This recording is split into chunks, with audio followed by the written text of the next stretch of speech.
Mr. Barnes, I was struck by your opening comments, and I asked to get a copy of them so I could read them and make sure I quoted them correctly. You state, and this is a quote from Secretary Rubio, "Our rights come from God, our Creator, not from our laws, not from our governments." I find that very, very troubling. I'm a devout person. I was a missionary in Honduras. We've got other devout folks in this room, Christian, Jewish, Muslim, American. The notion that rights don't come from laws and don't come from the government, but come from the Creator, that's what the Iranian government believes. It's a theocratic regime that bases its rule on Shia law and targets Sunnis, Baha'is, Jews, Christians, and other religious minorities. And they do it because they believe that they understand what natural rights are from their Creator. So the statement that our rights do not come from our laws or our governments is extremely troubling. I think the motto over the Supreme Court is equal justice under law. The oath that you and I take, pledge to support and defend the Constitution of the United States, not arbitrarily defined natural rights. I'm a strong believer in natural rights, but I have a feeling if we were to have a debate about natural rights in the room and put people around the table with different religious traditions, there would be some significant differences in the definitions of those natural rights.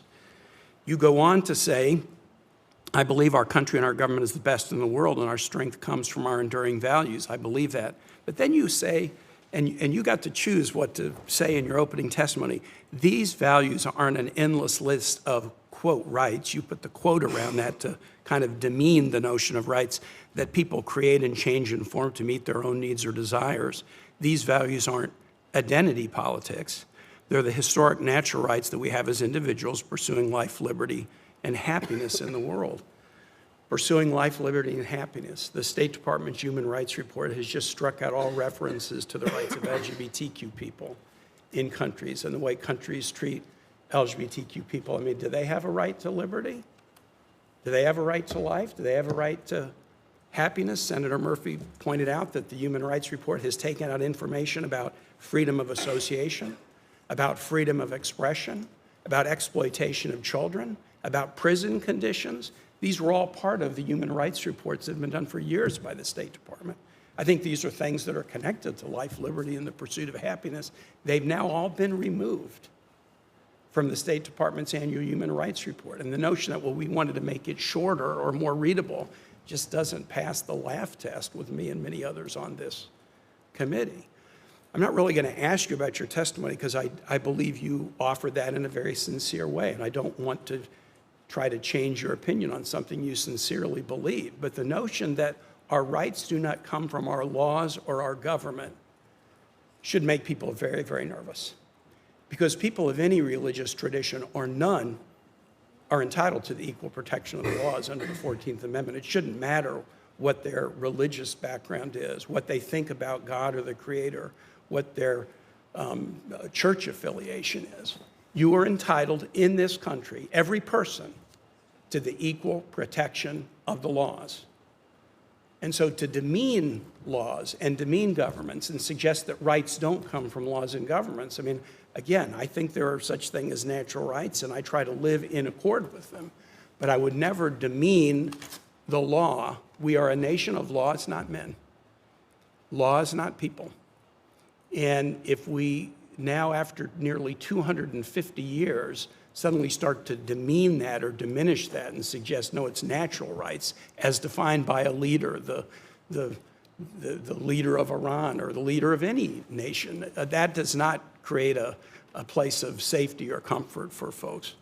Mr. Wilcox, I want to just now move to you quickly. Very important position. I think it might be the largest group of employees within the State Department in Virginia. We care deeply about it. All the Marine security guards who guard our embassies train at Quantico. The Foreign Affairs Security Training Center is at Fort Barfoot in Southern Virginia that trains our State Department personnel to keep themselves and their families safe.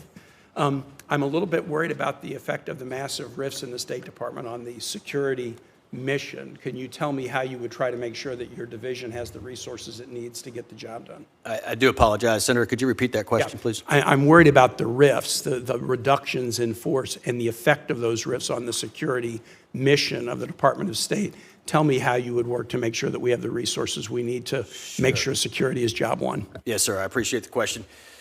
As you all know, the diplomatic security was not as impacted as the other bureaus. We are the largest bureau next to consular affairs, perhaps, certainly by budget and number of personnel.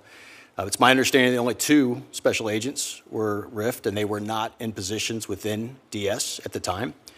We did have other security engineers and a few other labor categories that were involuntarily RIF'd. Once confirmed, I'm going to do a full assessment, as I said in my opening statement, of the resources, the personnel, and the infrastructure that I have to accomplish our 3 primary lines of effort, that being embassy operations, dignitary protection, and law enforcement investigations. There is an impact anytime you conduct a RIF, and we lost 1,300 people on the 13th of July. There's no doubt that that impacts morale, and morale is probably more important than any other component in a paramilitary organization, and there should be no mistake that diplomatic security is a paramilitary organization with an embedded law enforcement agency. So the morale will be first and foremost in my thoughts, and I think that my style of leadership, my candor, my clearly articulating the expectations and the standards that we set for our personnel will help that. There's a lot of other things we can do in terms of the allocation of personnel and make sure they're right-sized against the mission sets. But it will be a key focus of mine, and I will focus keenly on what that impact has been, and I will be candid to the chain of command of what I understand that impact to be. Thank you very much. Thank you, Senator.